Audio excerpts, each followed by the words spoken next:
Right, making a little video just to showcase really of my van now that it's completely finished. Although I do plan to add a driver and maybe a passenger as well one day, perhaps over the winter. So this van was inspired by Matt from the Scale Builders Guild. He did a video quite a long time ago now. A Trekker, I think was it a Trekker, a Toyota Trekker, I think it's called. It's like a little conversion that Toyota did for the Hilux, I guess. And he used the Super Scale 2020 kit, which is it's just a computer that controls the servos to give you that sort of realistic suspension bounce sort of movement. I've got to adjust the ride height up slightly so you can see that it doesn't just bounce up and down on the springs. Each shock absorber is at the top of each shock absorber is a servo, and that allows you to, first of all, to raise and lower the ride height from the controls. That's fully raised, and then that's fully lowered. And I usually drive it somewhere in the middle like that. So this truck is built, it's a modelled on a Bedford CF van, which is similar to a GM, I guess a Chevy C20, is it, or something like that. It's the same guy that designed the Chevrolet designed this van, so it's hence the similar look. This one's got a sort of high top roof.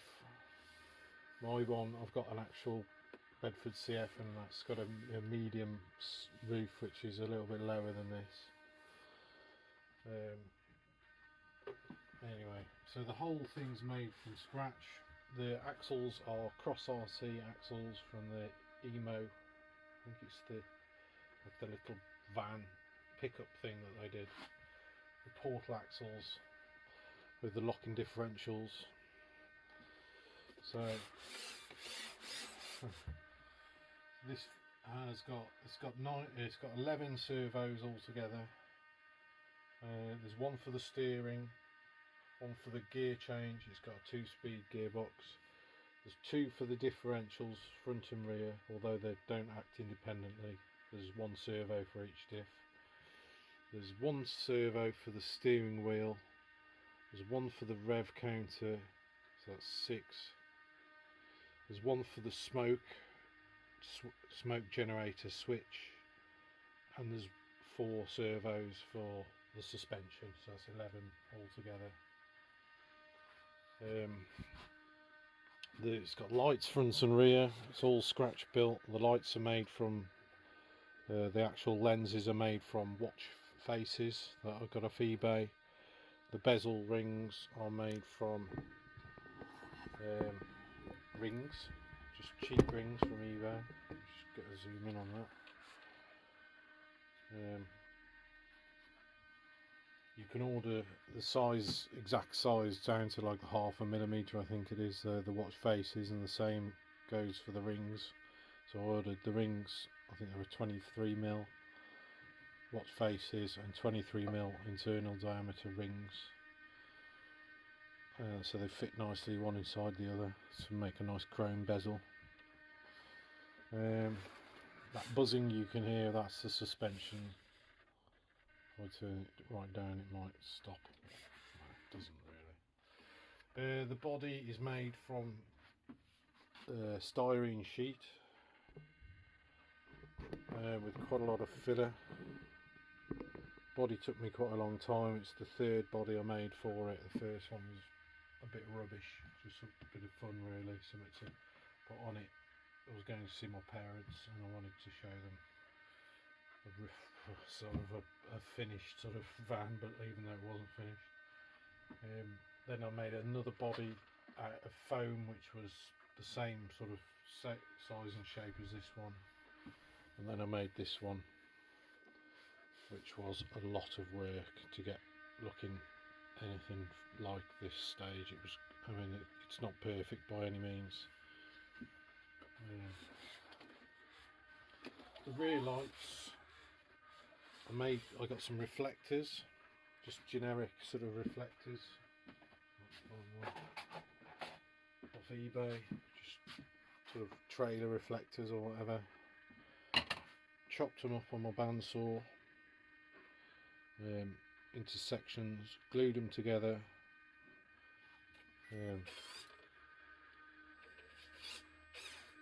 And that's that. That seems to work alright. They look nice.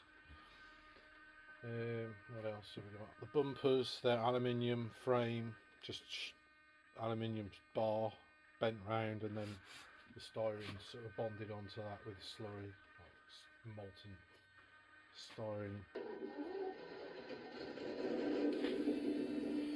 Oh yeah, so the smoker, it works on the throttle. It switches on when you drive it, and it's also set so that it comes on if you want to just make it run at idle. When it's sat still, like, you could just touch it into reverse and it switches on. I'll show you how it works in a bit. So you can see smoke's coming out nicely from both sides, the tailpipes. And that is a Henglong smoker, I think this is a Henglong 3918 smoke generator. It's a little tiny filament in a box with cotton wool in, and you put this fluid in. It's like baby oil or something like that. I don't know what it is, some kind of oil, like vape oil type stuff. And then there's a fan that you can hear that buzzing. That's the little fan. Just turn that off. We just operate that by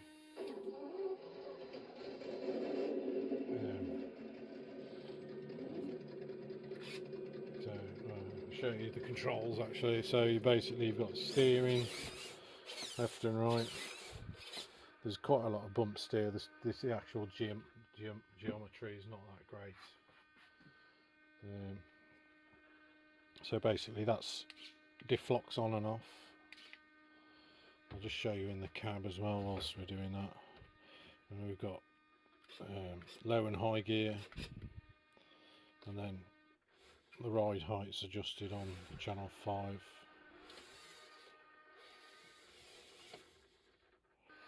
So the roof comes off. The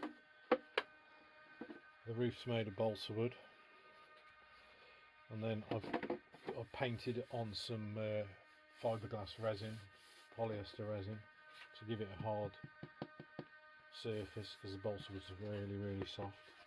And then primed that and just painted it with normal automotive paint, aerosol paint. I'll show you inside the cab. This way. Right, so the steering wheel works. The gear, that's the differentials. The lever works when you operate the differentials.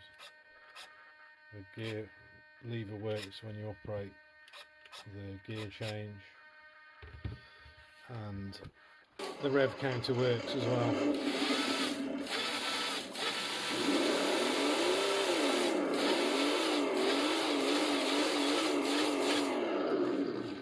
And then obviously that's your battery voltage there. I'll just turn it off. Just connect the battery, and then so the indicators work from the receiver. It's a Dumbo RC receiver with the output for the lights on it. The shell is held on with one clip.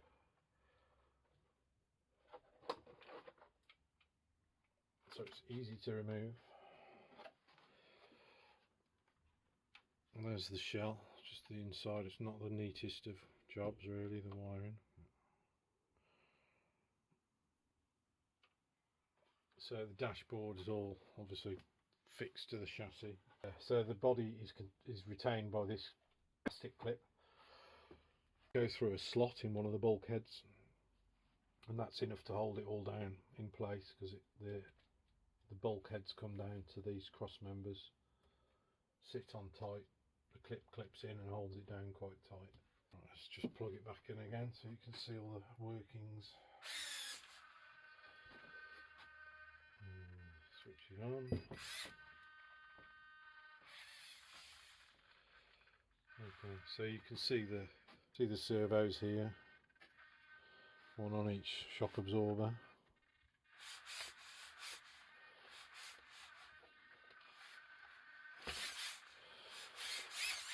The springs are actually they're internal sprung dampers.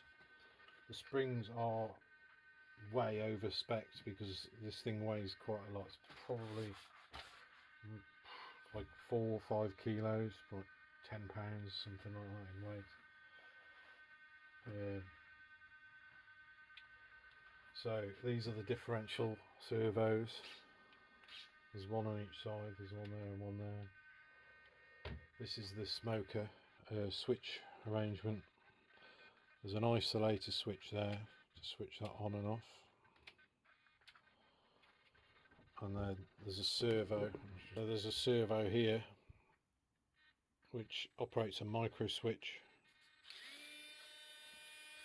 Okay, so that switches, it just about switches on as soon as the servo starts to move either direction. So now it's on. And that's on throttle, on channel 2, so anytime you drive it, the blower comes on. Little manifolds coming apart really. Could do with re-engineering that. Okay, so here's the actual smoker unit. There is one fan which blows when that switch comes on, and there's another fan, this one here, which blows through the first fan, and that's driven from the motor circuit. So when you drive it, let it go in there. So when you actually give it throttle, it gives it more air.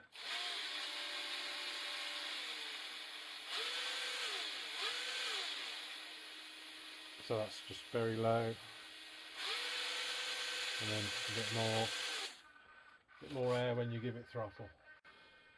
So that's for the lights, that's just separate. That sits on top of the main battery. And then the super scale unit has to run on 6 volts. So I've got a voltage regulator down here which is set to run at 6 volts. That drives the super scale unit and the servos that operate that suspension. Then there's another voltage regulator here. All that does is drive this rev counter, because that's such a small servo that operates on 1S or 2S. It's still running off that BEC from the receiver, but it goes through this voltage regulator here, which is in this little white box. Then what have we got on the front? Even though you can't see it, I just wanted to do it anyway. There's a radiator fan there, and that operates whenever you drive forwards.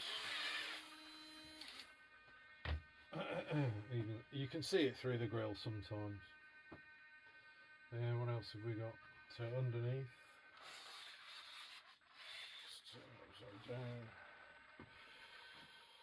the whole thing is driven through this gearbox. I got that as labelled Axe Speed. That was from AliExpress. I think it was or eBay. Can't remember now. Like I say, and these cross RC axles, which have proven to be very good. The chassis is made from a step ladder, just a cheap little step ladder. It was worn out. They're exactly the same size as a servo, so they're 20mm wide and 40mm deep. So the servos fit nicely in there. Which is where I've got my steering servo, just inside there. And the diff lock servos, and the suspension servos are just in little sections of chassis leg as well. So yeah, all works very well. Took me about 4 months to build. I've put some video of it running. You've probably seen the video of it running already, but just wanted to show you exactly how it's all put together. All the structure, the framework is just held together with self-tapping screws, but there's quite a lot of them, and I've like notched this. I've sort of cut a section out at the top of each of the chassis rails where I wanted to put the cross members, and then I've sort of notched them together in a kind of woodworking style, sort of half lap joint. So it's very strong. In fact, it all held together before I even put any screws in it. This chassis would stay together. It was quite a tight fitting, all nice and square. It's actually pretty strong for what it is. As you can see, the spring rate's not fantastic. If I put softer springs in it, it would just sit right down. I've tried it with softer springs, and it's difficult to get the spring rate exactly right.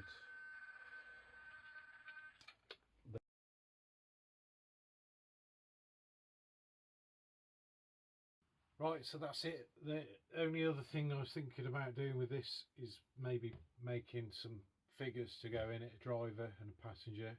Perhaps the driver with his hand on the steering wheel, something like that. But I'll do that, you know, as and when. The next thing I've got planned is something completely different. Well, sort of different, definitely unique, I would expect. I'll show you what parts I've got. I've got this TRX gearbox, which is all aluminium case, metal internals. I've got a brushless speed controller, 120 amp. I've got 3600 kV motor, and I've also got a 5200 kV as well. And I've got some metal solid axles, and I've also got a couple of these robot servos which have got the axle. It doesn't actually turn this end, but it's got the idea is you put this bracket on there instead of a servo arm, and the whole thing spins like that 180 degrees, and that basically the idea is I'm going to make a chassis which, instead of shock towers, the shocks will attach to the end of here. I might even extend that out a bit further, and that will give a good 2 inches of ride height adjustment, with it being quite robust at the same time. So hopefully the servo will be able to stand up to some pressure on it without giving in to the shock force from the wheels going up and down. The idea would be to make a vehicle which is a little bit faster than this one, certainly faster than this one. This one only goes about 3 miles an hour with the 5200 kV motor, and that I don't know what the top speed would be, but I'm guessing it's probably going to be in the region of 20 miles an hour or thereabouts, which is pretty quick, and these tyres on it are going to spin around pretty fast. The framework, I bought I've got 3 meters of 12mm box section. It's got a nice thin profile box section, a fairly thin wall. I think it's a 2mm by the look of it. So that's going to be my winter project. But besides that, I've got quite a bit of work to do on my car. Well, I'll say quite a bit. That's another story. So, but I've got all the parts there to keep me busy for the winter. I've got the drive shafts, I've got suspension links, I've got a battery, I've got the receiver, I've got everything I need to make another vehicle. I've got a steering servo as well, another motor there, like I say, plenty of bits and pieces to get me going on my next build. I've got the shock absorbers as well, so hopefully that will be coming up fairly soon on the channel. So if you've enjoyed this, I don't know if you've seen the build series, but go and have a look if you're interested in having a look at this, me putting this together in more detail. I've done fairly detailed videos of how I've built it all, how it all is made. So yeah, thanks for watching. I hope you managed to stick to the end. I know that I do waffle on a bit, so thanks for watching, and don't forget to subscribe, and there'll be more dreams from my tiny shed in the very near future. Thank you, bye.